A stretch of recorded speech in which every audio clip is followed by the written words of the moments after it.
Boa noite, boa noite. Solange já está aí.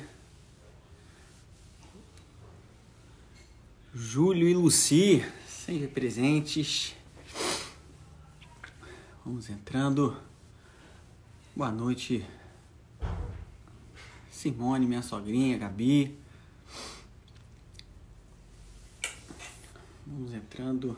Padre Romulo já deve estar entrando aí já já. Deixa eu fixar o tema aqui enquanto isso.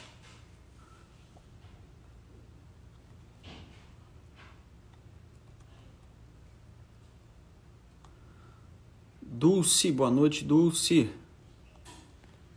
Tia Cristina. Estão me ouvindo bem? Me vendo bem? Magali, boa noite. Larissa. LD Fiore. Não sei quem é, mas boa noite, né? Simone. Deixa eu ver se Padre Rômulo... Acho que Padre Rômulo já entrou aqui. Calma aí. Deixa eu ver. Padre, tô tentando clicar aqui, mas meu celular... Ah, agora... Ah, não. Padre Rômulo já não.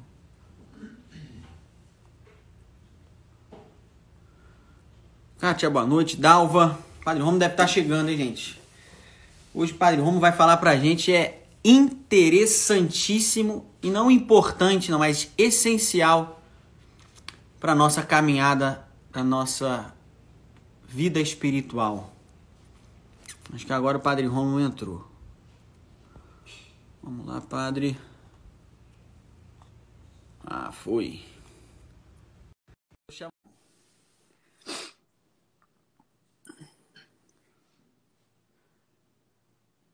Boa noite, Eliana, Kátia. Calma aí. Padre, não foi, não?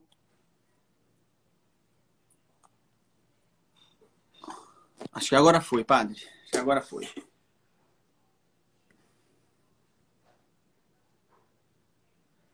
Vamos lá. Olá, Boa noite, Padre. Sua bênção. Deus te abençoe muito. Demorou, mas cheguei, graças a Deus. Eu tava com dificuldade de clicar no botão, meu celular sempre dá problema nessa hora. Mas foi. Tudo bem, Padre, com o senhor? Tudo bem, graças a Deus. Muito bem. Obrigado, viu, pelo convite. Agradeço Nós de que coração aí. agradecemos. Uma honra enorme, enorme. E um assunto muito importante, essencial, né, Padre? Que eu tava falando aqui com eles é saber rezar melhor e comungar melhor. São grandes passos na nossa vida espiritual, né? A gente aprende a vida toda, né? Uma coisa que a gente não tem como dizer assim, já tô safo nisso, né? Não tem como. O senhor tá bem, Padre, eu tô longe. Não, estamos caminhando, graças a Deus, estamos caminhando. Quer fazer a oração, Padre, para iniciar? Vamos fazer sim. Se eu te chamar de Arthur no meio da live, você não se preocupe não, porque... Aqui em casa, Padre, a gente é acostumado a tudo. É o Antônio Lucas, né? O Lucas é o mais velho, tem a Luísa, eu e o Arthur, somos 4, né? Então, e eu atendo a Luísa, Lucas, e me chamam de tudo. Tem problema nenhum, Padre. Maravilha, André. Tá bem, vamos lá. Em nome do Pai, do Filho e do Espírito Santo. Amém. Vinde, Espírito Santo, enchei os corações dos vossos fiéis e acendei neles o fogo do vosso amor. Enviai, Senhor, o vosso Espírito, e tudo será criado, e renovareis a face da terra. Oremos. Ó Deus, que instruístes os corações dos vossos fiéis com a luz do Espírito Santo, fazei que apreciemos retamente todas as coisas segundo o mesmo Espírito, e gozemos sempre da sua consolação. Por Cristo, Senhor nosso. Amém. Amém. Ave Maria, cheia de graça, o Senhor é convosco. Bendita sois vós entre as mulheres, bendito é o fruto do vosso ventre, Jesus. Santa Maria, Mãe de Deus, rogai por nós, pecadores, agora e na hora de nossa morte. Amém. Glória ao Pai, ao Filho e ao Espírito Santo. Como era no princípio, agora e sempre. Amém. Castíssimo São José, rogai rogai por nós. Em nome do Pai, do Filho e do Espírito Santo. Amém. Amém. Bem, padre, quando eu lhe convidei, eu coloquei esse assunto, o senhor falou, maravilha, né? Esse assunto vai ser ótimo, né? E antes de eu passar a bola para o senhor, né, padre? Estou aqui mais mesmo para escutar, né? Muitas pessoas não sabem, né, padre? Tirando essa época extraordinária de coronavírus que estamos vivendo, né? Mas nós, leigos católicos, né, somos muito privilegiados, né? Por podermos comungar com frequência. Não só com frequência, como diariamente. Né? E não só diariamente, né, padre? Até 2 vezes ao dia é possível, né? Desde que a segunda seja dentro de uma missa, né? E nem sempre foi assim, né, padre? Na época de Santa Teresinha mesmo, por exemplo, né? Ela tem um escrito dela que ela fala, se eu fosse papa, né, eu colocaria a comunhão todos os dias, né? A comunhão com mais frequência ou diária, daí até que São Pio X, né, começa a colocar a comunhão diária, né? E isso é maravilhoso, né, padre? Mas pode, às vezes, também gerar um outro lado de um certo laxismo, né? O poder comungar com tanta frequência e não dar a devida importância, o devido valor àquele momento, né? Então, hoje aqui, né, padre, a princípio, acho que o senhor vai abordar 2 temas, né? Um primeiro, como se preparar no dia a dia, né? O seu dia a dia, né? Para você comungar bem, comungar melhor, né? Tirar maiores frutos do sacramento da comunhão, né? E acho que o segundo momento, na própria participação da missa, né? Na ação de graças, né? No momento em que comungamos, né? Como tirar também frutos, né? E dicas aí que o senhor pode colocar no momento da ação de graças, no momento da comunhão, né? Então, padre, passa a bola para o senhor. Muito bem. Sabe que a gente estava estudando esses dias, tem um processo de canonização de Santa Clara. Não sei se você já teve os autos do processo. Eles foram salvos. Muitos processos deles foram descartados na história da igreja. Inclusive, a gente não tem o de São Francisco, acho que o de Santo Antônio também não, mas o de Santa Clara nós temos a entrevista das irmãs que moravam com ela. E a gente vê aquela mulher totalmente eucarística, né? Aquele episódio que ela vai lá com o Santíssimo na sacada do convento para expulsar os sarracenos de invadirem.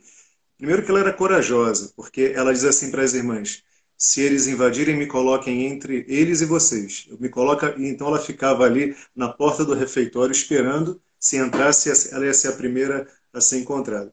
E depois ela pede para trazer o Santíssimo Sacramento, e ela, erguendo com aquele poder, né, de Deus ali, com aquela fé dela, e com o Cristo sacramentado ali em mãos, ela expulsa e protege a cidade de Assis. Eles fogem não apenas da frente do convento, mas da cidade inteira. Isso aconteceu não apenas uma vez, mas umas 2 vezes. A cena mais famosa é contra os sarracenos, mas ela é conhecida como protetora da cidade de Assis, Santa Clara. Mas o que eu quero dizer aqui? Quantas vezes Santa Clara comungava por ano? Você tem noção, André?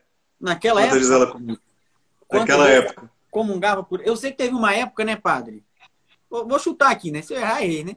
Teve uma época que as pessoas comungavam uma vez ao ano, né? Aproximadamente uma vez ao ano, logo depois de se confessarem, né? De preferência, né? Exato. Bom, você acertou. Ela não comungava mais do que 2 né?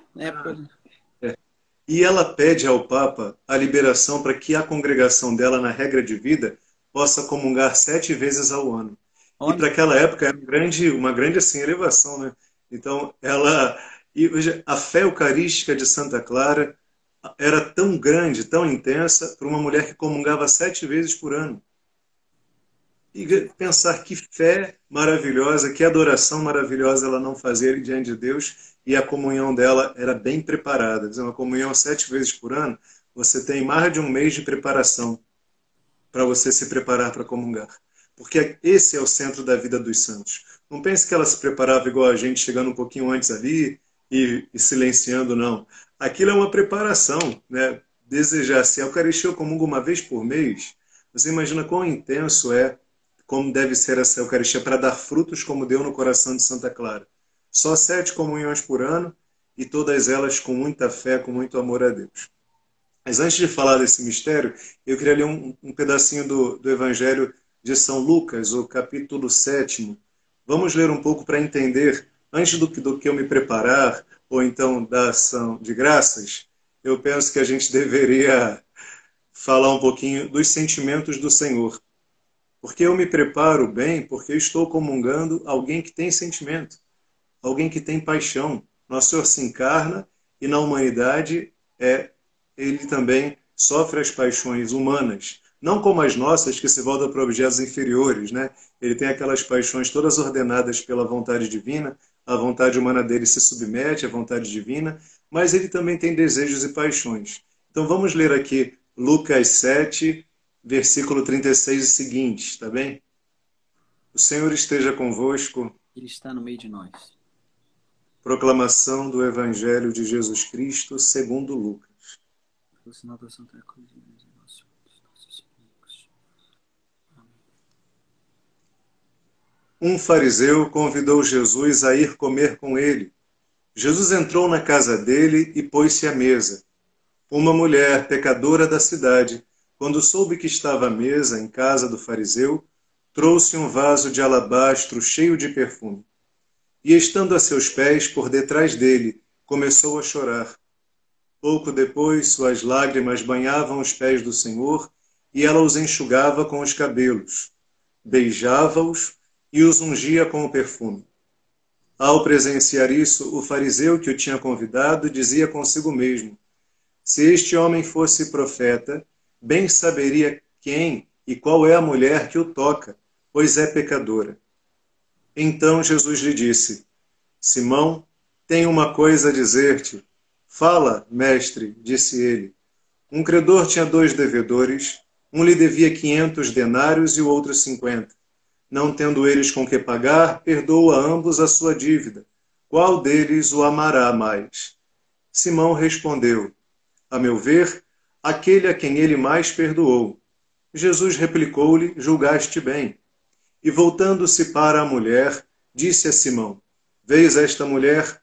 Entrei em tua casa e não me deste água para lavar os pés, mas esta, com as suas lágrimas, regou-me os pés e enxugou-os com os seus cabelos. Não me deste o ósculo, mas esta, desde que entrou, não cessou de beijar-me os pés. Não me ungiste a cabeça com óleo, mas esta com perfume ungiu-me os pés. Por isso te digo, seus numerosos pecados lhe foram perdoados, porque ela tem demonstrado muito amor. Mas ao que pouco se perdoa, pouco ama. E disse a ela: perdoados te são os pecados. Bom, veja, palavra da salvação. Graças a Deus. Glória a vós, Senhor. Esse é o Evangelho, é um dos evangelhos mais eucarísticos que eu conheço. Porque apesar dele não ser citado em um tratado de Eucaristia, nada disso, toda vez que eu leio, eu penso na preparação e na ação de graças. Eu penso porque, você veja, o fariseu convida Jesus para entrar em sua casa, em sua morada, em seu coração. E Jesus, aqui, é um hóspede que se faz um pouquinho exigente, você não acha, André? Porque ele entra na casa do fariseu, senta-se à mesa, e quando aquela mulher entra ali e começa com seu arrependimento chorar, com suas lágrimas lavar, com sua humilhação prostrar-se ali por trás e lavar os pés de Jesus, ela está dizendo do que esse homem merece ao entrar em nossa casa. Ela está dizendo o seu arrependimento, com certeza.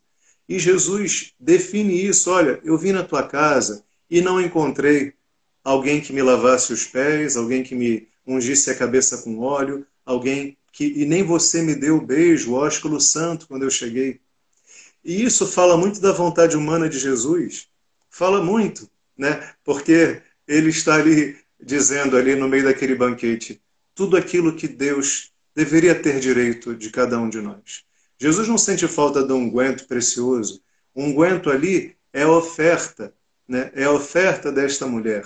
As lágrimas são do arrependimento dos pecados. A prostração dela diante daquele público, né? Aquela humilhação pública, porque é Lucas 7, a partir do 36, quem está perguntando aí qual evangelho que é. Lucas 7, 36 seguinte. Aquela humilhação dela prostrar-se ali e pública, porque todos sabiam que ela era pecadora e estava tocando Jesus. Isso tudo fala de como eu devo me preparar para a Eucaristia e como ele sente falta disso. Nenhum de nós poderia dizer: ah, Jesus não se importa com isso, não, importa eu ir lá de qualquer jeito, eu comungo. E tudo bem, ele me ama, eu amo e fica tudo por isso mesmo.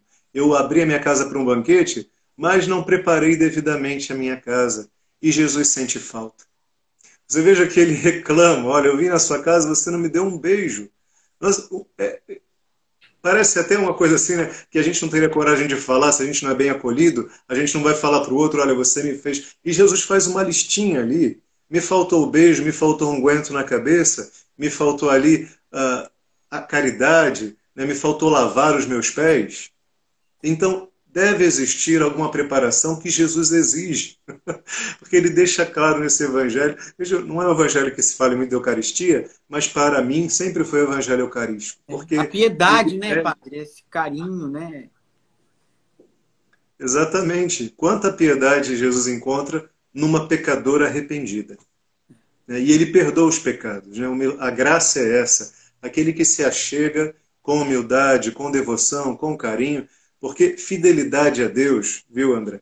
Costumo dizer isso, que as pessoas dizem: padre, eu sou fiel, o esposo fala, sou fiel à minha esposa, eu não a traio, a gente reza todo dia junto, a gente... E aí a esposa fala: sim, eu sou fiel, eu traio, a gente reza, a gente vai à missa todo domingo, a gente dá catequese em casa, e começa a elencar as coisas boas. Mas quando os dois estão juntos, você não sente aquele carinho, aquele afeto.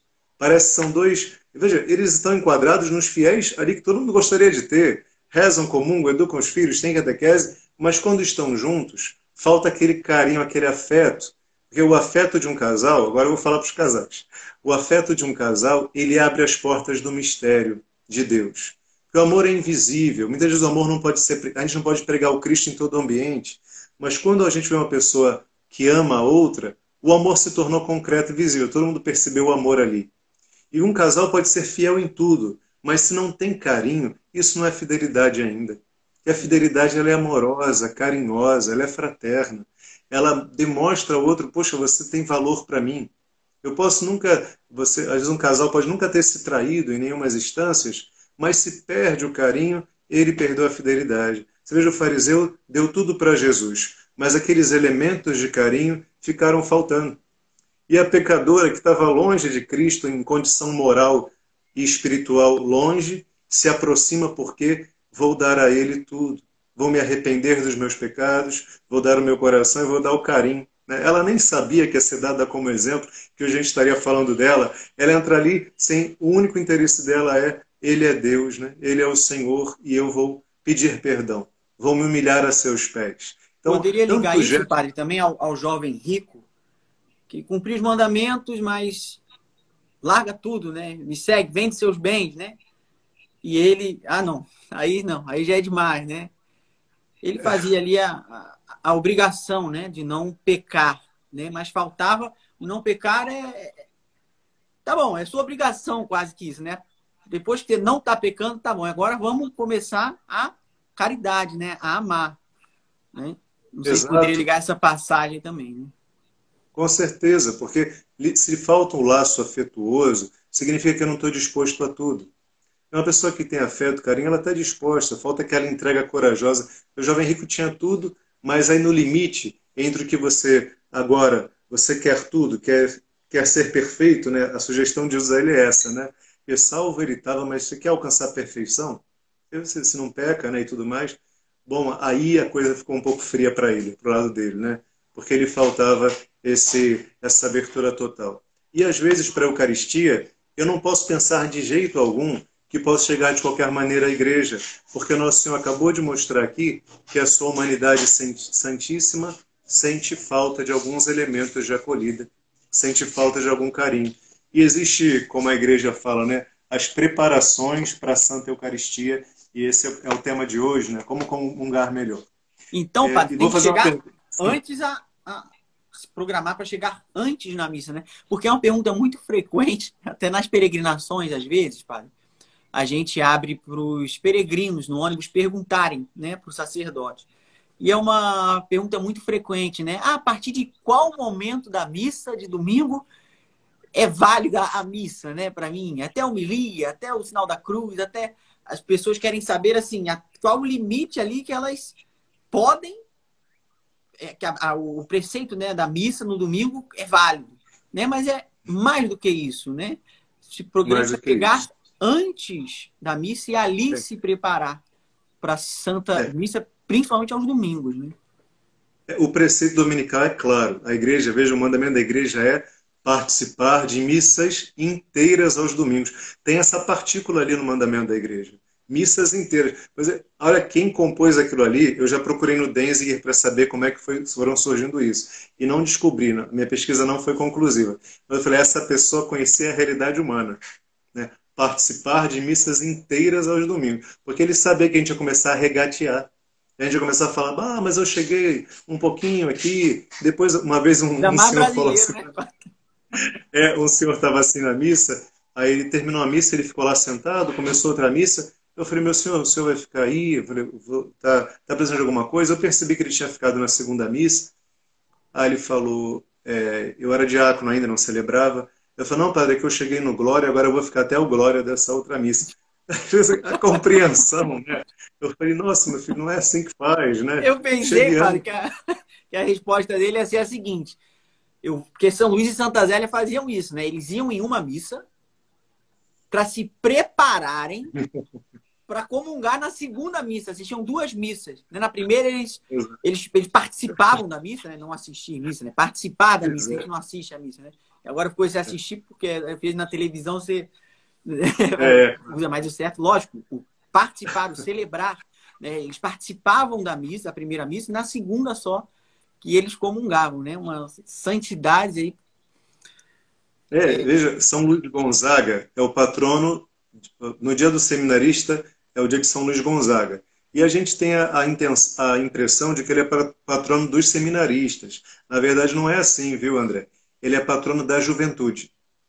E é triste porque nesse dia a gente não vê nenhuma movimentação de pastorais, de grupos de jovens fazendo nada. Mas ele é o verdadeiro padroeiro da juventude, São Luís Gonzaga.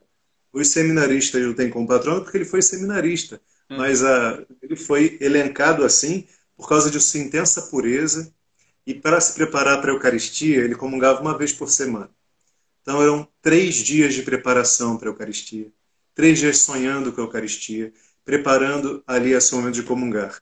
Depois ele comungava e depois de 3 dias ele fazia 3 dias de ação de graças.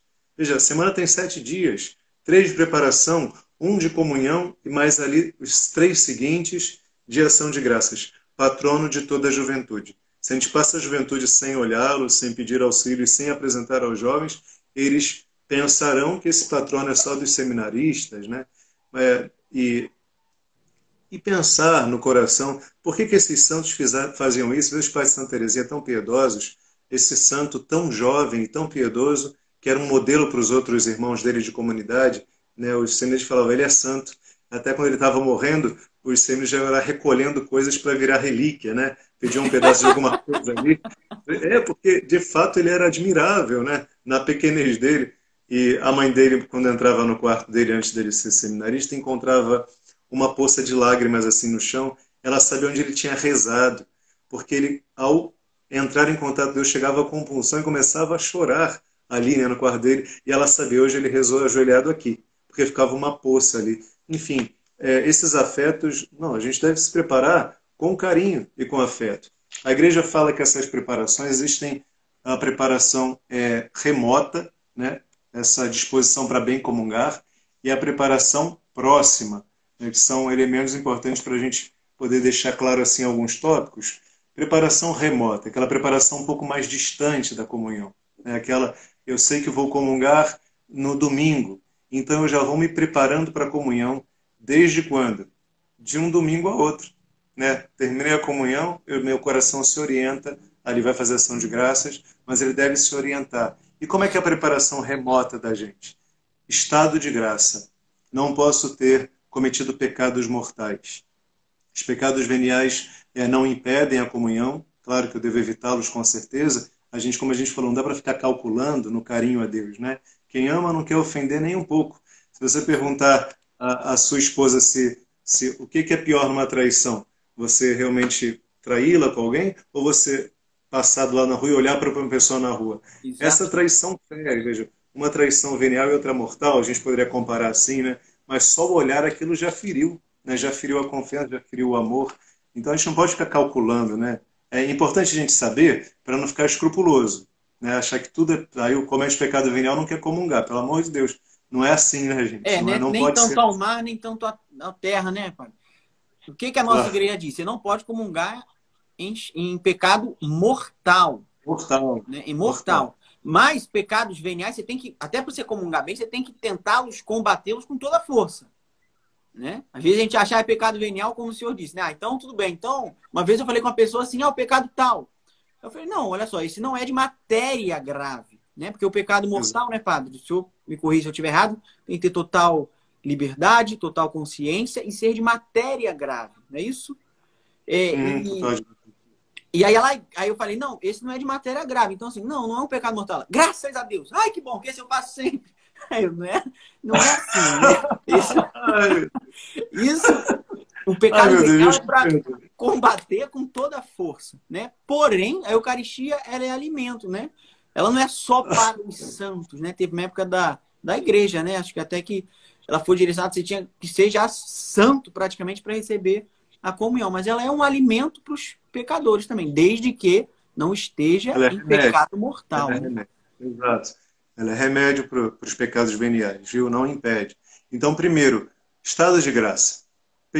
Cometi um pecado mortal, preciso me confessar, confissão auricular, chamar o sacerdote, confessar, né? Pecado mortal também as pessoas relativizam um pouco, viu?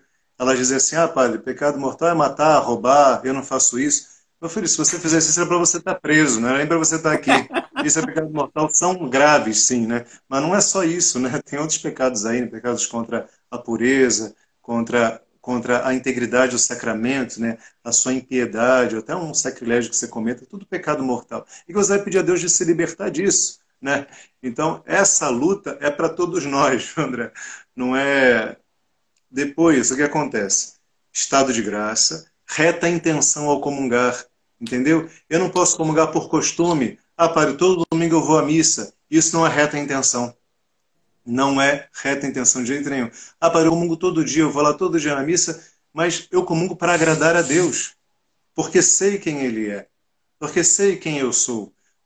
É como os santos diziam, né? O homem é um mendigo na mesa de num banquete real. A gente se aproxima daquela mesa, você imagina com quanta gratidão se eu me reconheço aquele mendigo que foi chamado a comungar, a comer da mesa do rei, com quanta alegria não iria, saltitante pelo caminho, pensando naquilo, a gente vai sentar com o rei hoje, né? Falar com meus irmãos miseráveis como eu, e a gente é exatamente isso, essa é a nossa identidade.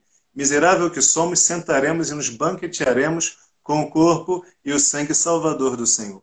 Então, reta a intenção. Você vai se aproximar, né? Não por vaidade. Ah, padre, eu comunguei. E infelizmente isso pode ocorrer no coração, né? Padre, eu estava em pecado mortal, mas as pessoas têm tanta estima de mim que se eu não comungasse ia ficar feio, então eu comunguei. Mas que vaidade, entendeu? Quem é Deus e quem você é?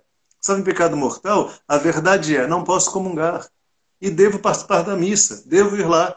Mesmo assim, eu devo ir à missa dominical. Senão, não cumpri o preceito. Aí é um pecado sobre outro. Então, devo ir à missa e, se Deus quiser, me confessar e comungar logo. Mas se não consigo confessar, participo ali da celebração eucarística, onde eu entrei em oração comum com meus irmãos, né? Já é uma espécie de uma comunhão espiritual. Depois, da comunhão de orações que pedem, né? Que se arrepende, pede perdão.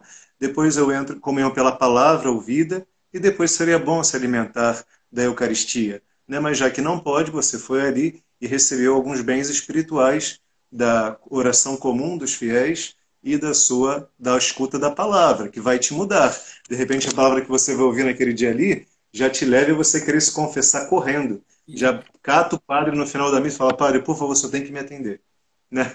Amarra o padre ali. Padre, ah, minha filha, tem que marcar assim. Não, padre, não me faz isso comigo, não. Você tem que insistir. Por favor, não faz comigo. Me atende agora, agora é a hora, eu só posso, tem que. E aí o padre vai ceder. E você amarra o padre. Se o senhor me considera uma fiel, me deixa, por favor, me confessar. Então, é claro que é bem conveniente que eu esteja livre de pecados veniais, mas não é absolutamente necessário, como a gente falava assim, porque a comunhão vai ajudar a vencer. É isso A aí. comunhão e a própria absolvição da Eucaristia, ela absolve dos pecados veniais arrependidos. Você está arrependido daquilo, por isso que aquilo que você falou, eu ri assim do absurdo, né? A pessoa fala, ah, não, que esse eu cometo direto. Pois, Não, eu tenho que vencer, né? Eu tenho que falar, meu Deus, ajuda-me a vencer esse pecado venial. Porque ele não é como se eu estivesse brigando com o demônio, ele não ferisse de morte, mas ele me arranhasse inteirinho. Eu acredito que ninguém quer andar arranhado por aí, né? Todo mente, veja, você não está ferido mortalmente, mas aquilo já está te desgastando. Vai chegar uma hora que a cada arranhão novo, aquilo vai te enfraquecer para que ele te dê o golpe certeiro do pecado mortal. padre, Então, uma coisa assim que me ajuda muito, né, quanto aos pecados veniais, ou seja, os pecados chamados por alguns, né, de pecadinhos ou pecados leves, né? O que me ajuda muito, padre, eu me colocar. Eu tenho uma filhinha, né, Manuela, tem 1 aninho. Eu me colocar não é no lugar de Deus, né, de ser Deus, não, mas no lugar de pai, né, de quem passa um mandamento, de quem passa um comando para o seu filho. Né? Tem aquelas coisas que você passa para o seu filho que você fala, isso aqui você não pode cometer de jeito nenhum. Isso aqui, que são os pecados graves, e isso aqui, que são coisas ruins para você, você também não deve cometer, para o seu bem. Né? Deus, ele é o criador do universo, né? Ele quem nos criou, ele quem nos projetou. E ele é Deus, né? Ele não se engana, ele não erra, né? Então, caiu aqui, pai, desculpa. Então, quando nós temos essa visão de assim, Jesus, na nossa oração mesmo, Jesus, aumentar a minha fé, eu confio em vós. Falar mal dos outros um pouquinho, só um pouquinho, né? É só fazer aquele comentáriozinho, a vaidade, essas coisinhas pequenininhas que vão minando e até chega no pecado venial, como fosse um downloadzinho, né? Tantos pecados veniais, vai chegar lá no final, completar a base, vai cair no pecado grave, né? O pecado grave ele não nasce do nada, né? Ele nasce de muitos pecados veniais, né? E Deus, ele nos fala para nós não cometermos qualquer tipo de pecado. Então, por mais que a gente não veja Jesus, eu às vezes não sei qual é o mal que isso pode me fazer, mas eu confio em vós. Então, eu não quero cometer, né? Eu quero caminhar para a santidade. Né? Isso é uma coisa que muitas vezes na minha oração, às vezes eu não entendo muitas coisas, eu falo, não, Jesus, tu falas isso, que eu creia, né? Tu não se engana, né? Tu és perfeito, né? Santo Afonso dá um bom exemplo sobre essa gravidade do pecado venial e, é claro, a máxima gravidade do mortal, dizendo assim, compare o pecado venial a um grão de areia. Né? Se alguém te atira um grão de areia, você nem sente tudo aquilo ali. E o pecado mortal como uma rocha pesada que te esmaga de uma vez. Mas olha só, o problema é que um caminhão de areia sobre ti te matará, da mesma maneira que uma rocha jogada de uma vez. Ele fala, o grão de areia você não vai notando, já tem 1, 2, 3, 4, 1 milhão de pecados veniais cometidos, eles certamente romperão ali a amizade com Deus. Te esfriarão. Porque se a gente tem que ter diligência na preparação, a preparação, antigamente, a gente dizia, né, tem que ter a roupa de missa, né?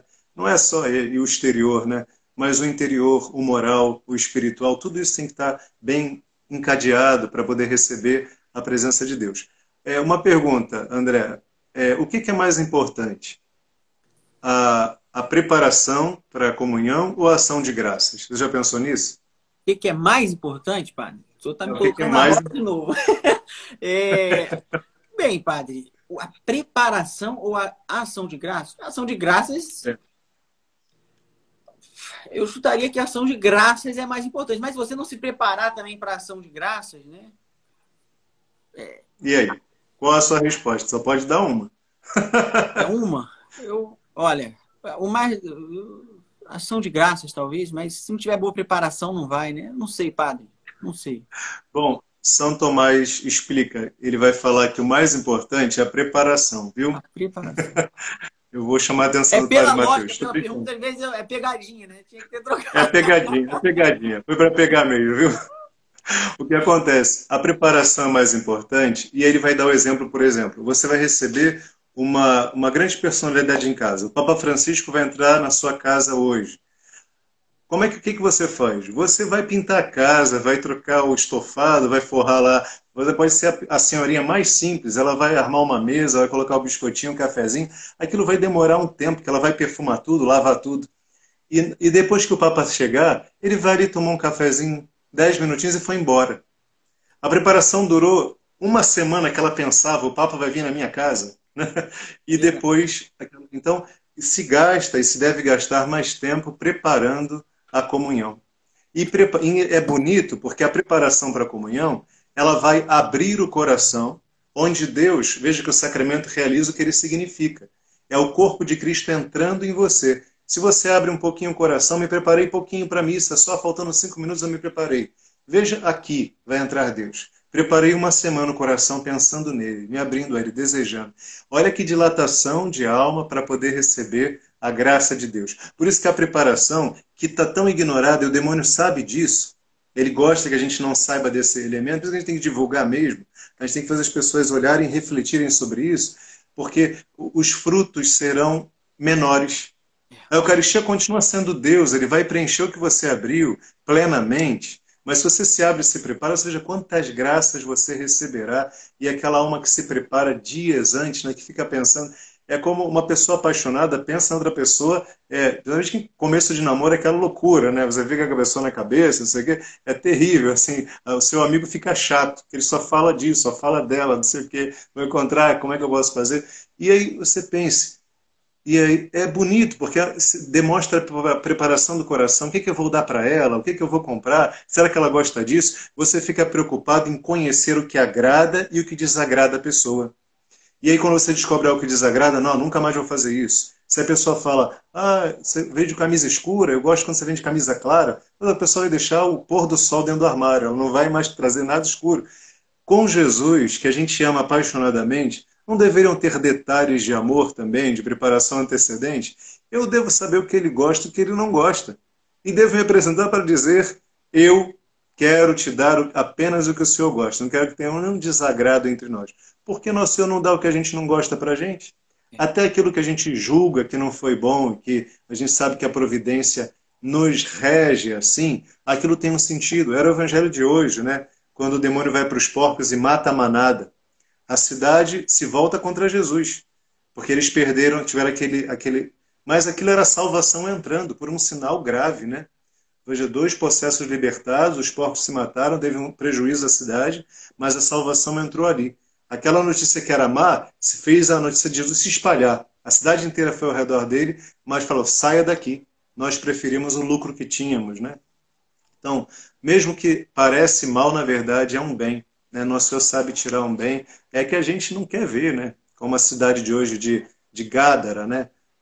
Ou Gerasa também. Então, pensar nisso, né? Que eu quero agradar a Deus, que eu quero, mesmo aqueles elementos que não são tão bons, eu quero fazê-los entender a partir do prisma de Deus. Bom, então a preparação diligente. Afastar-se do pecado, amar a Deus. É bonito que quem se prepara para a missa, tem pessoas que vão fazer ação de graças e já não pensam muita coisa. Papai, o que eu falo na ação de graças? Que oração eu rezo? Eu recebi Jesus, agora não sei o que fazer com ele. Tem muitas almas assim, e até a gente prepara mal as crianças. Essa preparação acontece lá na primeira Eucaristia, que a criança comunga, tem tanta foto, a preparação é o vestido, é a camisa branca que importa, e às vezes a criança não sabe o que fazer na ação de graças, né? Tem um santo, padre, eu não esqueci qual é o santo, eu sou muito ruim para lembrar, mas que ele dizia o seguinte, na hora da ação de graças, né? Jesus está aqui, meu anjo da guarda, Nossa Senhora, se virem, e ficava quieto, né? E falava assim, se vira, Jesus está aqui, então me façam rezar bem, me façam... Só que eu não lembro quem era, qual era o santo, agora que eu estou lembrando isso aqui. Mas eu não lembro agora, mas está naquele livro Jesus, Nosso Amor Eucarístico. Tem essa citação. Pode ser, eu estou lendo esse livro, então pode ser que seja isso. Então, maravilha. Porque a gente convida a corte celeste para fazer o que se faz no céu, adorar a Deus. Na Eucaristia, Nosso Senhor permanece conosco ali uns 15 minutos em espécie mesmo. E onde Jesus está, os anjos se prostram para adoração. Os santos se unem comigo e eu posso pedir, dai-me desse fogo de amor que vocês têm, santos serafins, ajudai-me, inflamai-me para que eu possa amar Deus aqui, Deus sacramento no meu coração. Isso é até um sacerdote quando celebra mesmo sozinho, né? Não existe celebração sozinha. Você está sendo assistido por toda a corte celeste e sem interrupções, né? A celebração privada da Eucaristia, né? A gente tem a graça de quando eu não era seminarista ainda, tinha um padre muito amigo meu, o padre Daniel Marino, ele é espanhol e ele voltou para a Espanha agora, mas ele celebrava. Você pode me ajudar na missa, Rômulo? Eu falei, posso, padre. E aquilo era o melhor convite da vida, porque ele ia celebrar só para mim, era o que eu pensava, né? Ele celebra só para mim. E ele gostava de dar comunhão em duas espécies, sempre, né? Quando eu participava. Eu falei, que carinho de Deus ele celebrar a missa para mim. Né? E eu participando daquilo, a homilia, né? Ali você sentado, eu falo, meu Deus, não me tira daqui. Fez aquela ação de graça maravilhosa. É claro que esse sentimento de intimidade que eu me senti ali naquela Santa Missa acontece em cada Eucaristia. Foi bom ter aquela missa para mim, foi bom, mas isso acontece agora em todas as celebrações que participo. E é evidente que, se a gente quer seriamente progredir na perfeição, eu devo me preparar bem para a Eucaristia. Intensifico ao máximo essa condição remota. E agora, a condição próxima, né? São 4 disposições que a gente deve ter na hora da Eucaristia, quando eu já estou ali dentro da missa. Fé viva, né? É uma condição indispensável. Eu creio, Senhor, que estás aqui que me concede graças, que estás aqui como Eucaristia, como sacramento de salvação, né? Consola-me, Senhor, participar do teu sacrifício na cruz, uma fé viva. Depois, humildade profunda, né? Inclinar-se ali. Você veja que Jesus, o que é a preparação da Eucaristia para Jesus? Quando ele reúne os apóstolos, a gente percebe isso na Quinta-feira Santa. A preparação para a Eucaristia, ele lava os pés dos apóstolos. Verdade. Ele se humilha. E o único apóstolo que narra o lava-pés, que é uma coisa muito tocante, é São João. Você não encontra isso nem em Marcos, Mateus, nem em Lucas, nem nas cartas de São Paulo, nem na carta de São Pedro. Ninguém vai citar aquilo. Aquilo foi chocante para eles. O máximo de humildade. O máximo de um Deus que agora vai se abaixar para lavar pés, né? Que era a missão dada ao escravo estrangeiro, porque um judeu mesmo não deveria ser dado essa função, que ele se sentia humilhado. Então ele dava aquela função ao escravo de outra cidade, outra. Veja, você pensa. E só o coração de João, né, o coração que se sentia mais amado, pôde sentir essa humildade e narrar, né, o lava-pés. E é belíssimo que isso entra na liturgia, é a parte, para mim, é a missa das missas, né? Tanto o tríduo pascal, para mim, é a missa das missas, né? Esse grande tríduo, e é para todos nós, né? Não é para todos nós. Então, a preparação, fé viva, profunda, ele lavou os pés. E a Santíssima Virgem também, que como é que o Nosso Senhor se encarna nela? Entranhas virginais sem pecado, imaculada. E aí a encarnação do Verbo acontece. Então, olha como deve ser a humildade, né? A pequenez, ela vai dizer, ele olhou para a pequenez, ela era imaculada, era humilde, era servidora, e ela vai dizer, ele olhou para a humildade de sua serva. Padre, aqui apareceu uma mensagem aqui no meu celular, travou um pouquinho. Então, só para confirmar, as 2 últimas coisas que o senhor falou, na hora que receber a Eucaristia, ali na ação de graças, a fé que, no caso... Não. Na preparação. Eu ainda não entrei na ação de graça. Ainda não entrou na ação de graça. Então, estamos participando da Eucaristia. Participando da Eucaristia. Então, participando da Eucaristia. Até a consciência. Fé viva. Deus está ali, né? Creio firmemente que é Deus que está aqui sobre esse altar. E humildade profunda. Isso é a preparação próxima. Estou para receber a Eucaristia. Devo inflamar meu coração. Porque tudo que a gente falou antes era preparação remota. Sim. Não está em dia a pecado dia, mortal, né? A diária, né? Ter reta intenção, né? Conveniente crescer nas virtudes, enfim, isso tudo. E a preparação próxima. Fé viva, humildade profunda, uma confiança ilimitada. Porque o que acontece? Algumas pessoas lembram dos pecados, né? E não é para o teu abatimento que você lembra do pecado, é para o seu arrependimento e para a sua cura. Para que você peça força ao Senhor. Então, a confiança ilimitada na ternura infinita de Deus. Porque eu não posso ver Deus como um patrãozão que está com um chicote me exigindo, tá bem? não esqueça disso. Porque quando eu vou comungar, ali acontece um movimento terno de Deus que me ama. O que acontece ali? Nosso Senhor sabe que a gente não aguentaria viver só de Calvário. A gente toma a nossa cruz a cada dia, mas o banquete da Eucaristia é para eu me alimentar. Né? É o repouso, é o regaço acolhedor de Deus, é um abraço de Deus. Então, confiança ilimitada nesse Deus que me ama. Ele sabe que ele vai ter discípulos da cruz, certamente, mas não só da cruz. A gente é discípulo da Eucaristia também, ali no banquete, me nutrir. Então, me aproximo pedindo perdão, mas também com toda a reverência, mas recebo o médico dos médicos, amigo divino, amigo da minha alma, que sabia que em algum momento eu ia precisar ouvir uma palavra de consolo e conforto. E aí ele se dá por inteiro, né? Corpo, sangue, alma e divindade. Então, confiança ilimitada. Confie. Confie em Deus. Se você não está em pecado mortal, vai aberto. Você foi perdoado os veniais lá tanto na absolvição do começo da missa, quanto na proclamação do Evangelho, e a própria Eucaristia é remédio para os pecados veniais. E aí até a questão da humildade, né, padre, que o senhor colocou, né? A humildade nada mais é do que você andar na verdade, né? Às vezes você vai para a Eucaristia achando que é o santo dos santos, não é nada disso, né? Então Jesus, eu sou pecador, desde que não esteja em pecado grave, né? Eu tenho esses pecados, estou comungando para isso mesmo, para o Senhor me dar mais força para eu melhorar, né? Desde que não esteja em pecado grave. Que Jesus Eucarístico é o mesmo Jesus. É o mesmo que foi lá e se inclinou na pecadora que ia ser apedrejada e perdoou ela. É o mesmo Jesus que olhava os pecadores, que olhou para o bom ladrão e falou, olha, hoje tu vai entrar comigo no paraíso. Se você chega nesse ambiente tão sujo quanto, né, esses pecadores que reconheceram, meu Deus, eu já pequei tanto, eu me confessei, eu estou em estado de graça, mas a minha vida foi toda de sujidade. Calma, aumenta a confiança, porque ele olhou para o ladrão lá na cruz e falou, e deu paraíso hoje. Eu acho, olha, eu fico assim, que inveja desse bom ladrão, fez tudo de errado. E naquela contrição da cruz ali, se acolheu Deus, veja o afeto dele, né? Ele defende Jesus crucificado, né? Ele faz aquela defesa, né? Então, é um apóstolo da cruz. E aí hoje, né, vai ganhar um paraíso. Quando você vai comungar, mesmo que você lembre dos pecados mortais passados já confessar, calma, não se desespera não. Ele se inclinou para levantar a pecadora pública. Ele foi lá e salvou o bom ladrão e tantos outros que foram resgatados, né, pela graça de Deus.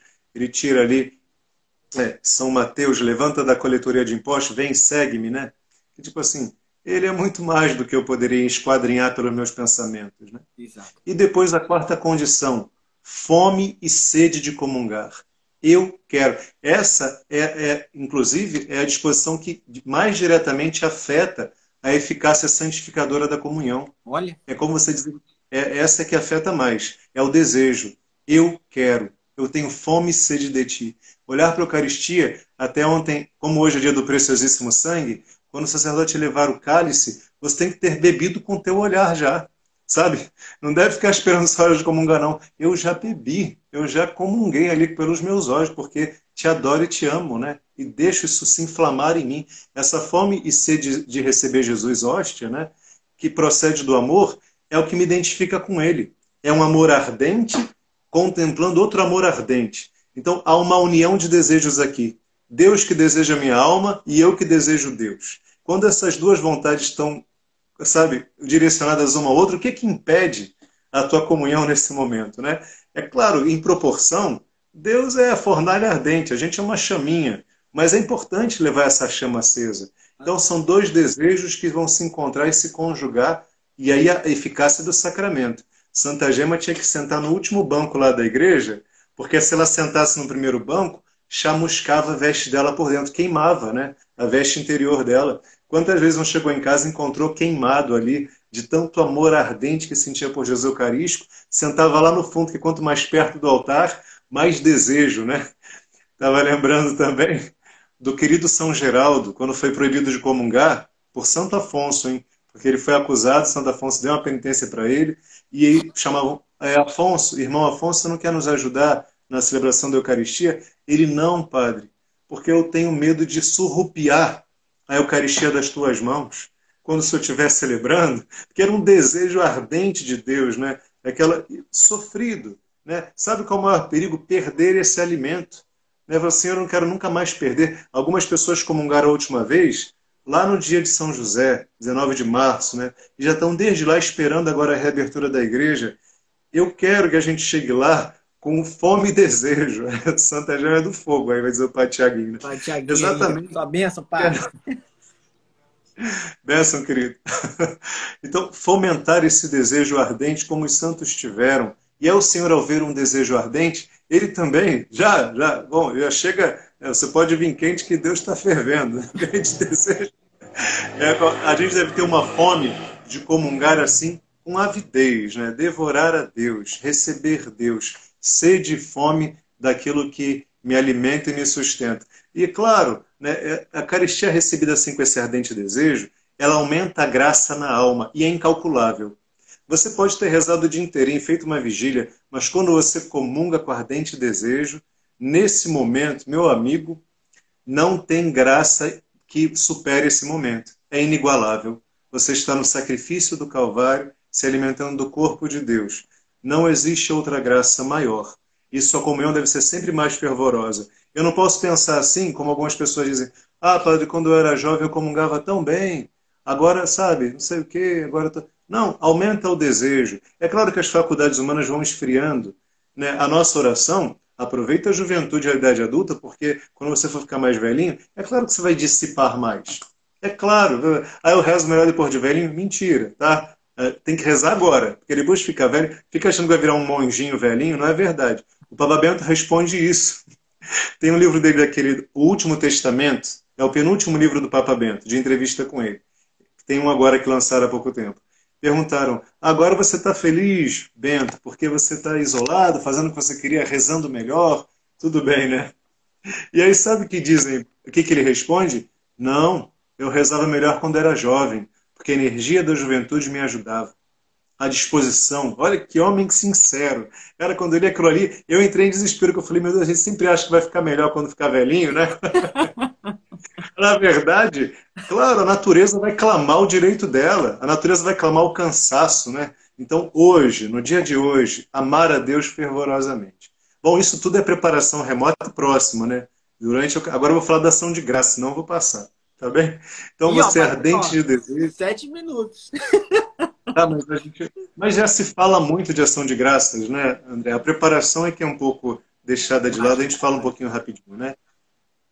Então, é claro, quando eu comungo, o que os santos faziam? Se pensando em São Luís de Gonzaga, que ficava 3 dias parando a comunhão, ele preparava também a ação de graças. Sabe o que ele lembrava? Né? Sabe o que ele lembrava?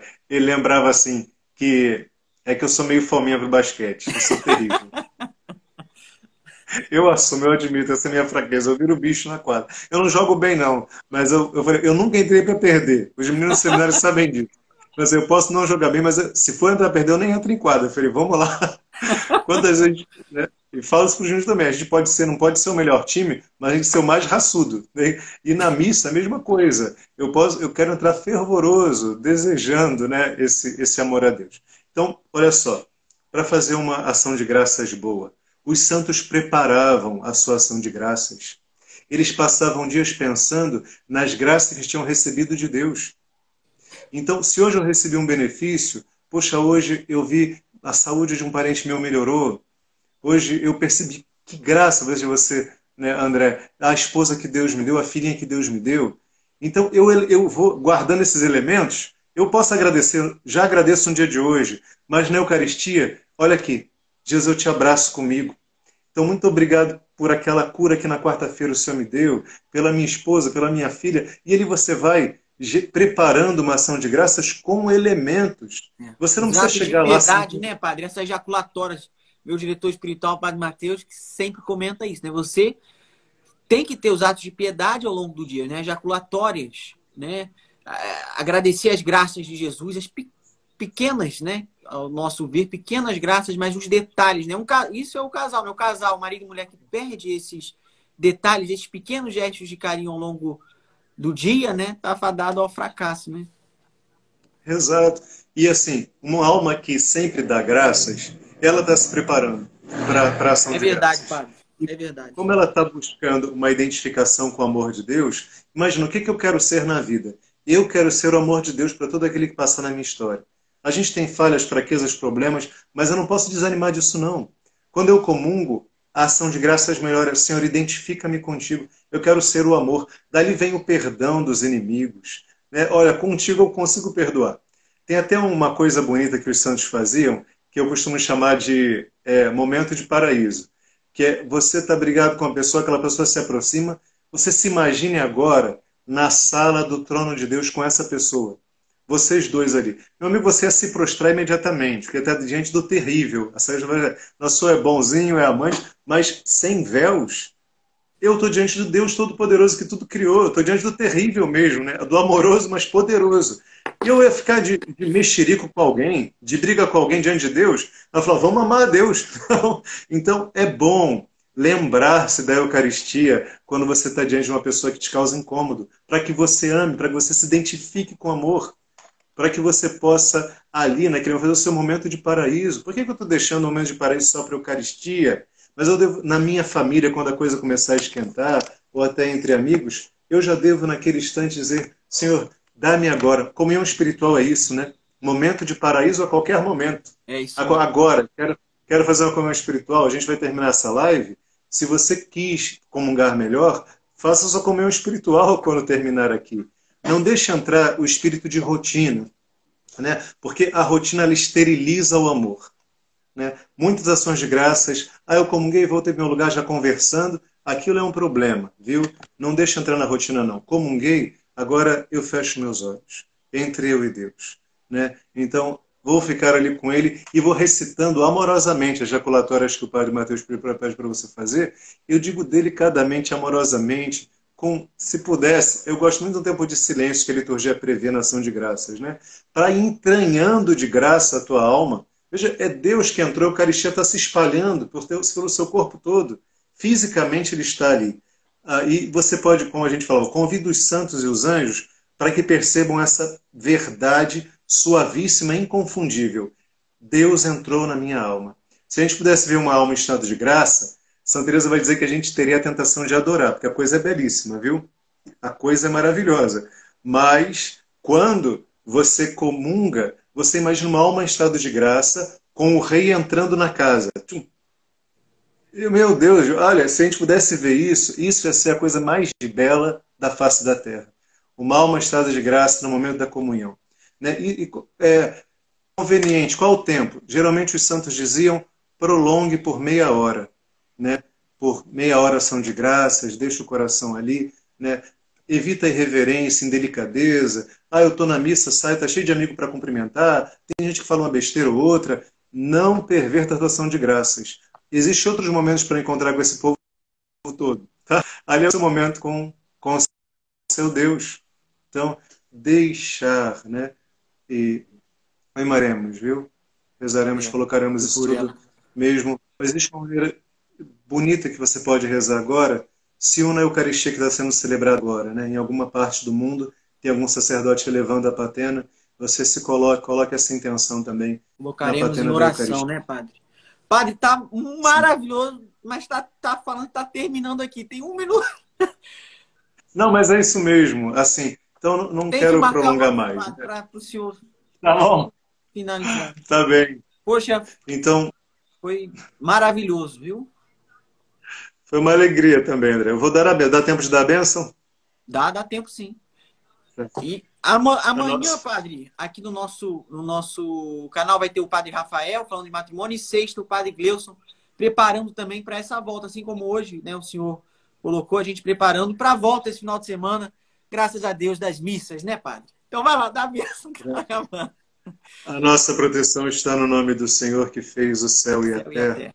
Abençoe-vos, Deus Todo-Poderoso, Pai e Filho e Espírito Santo.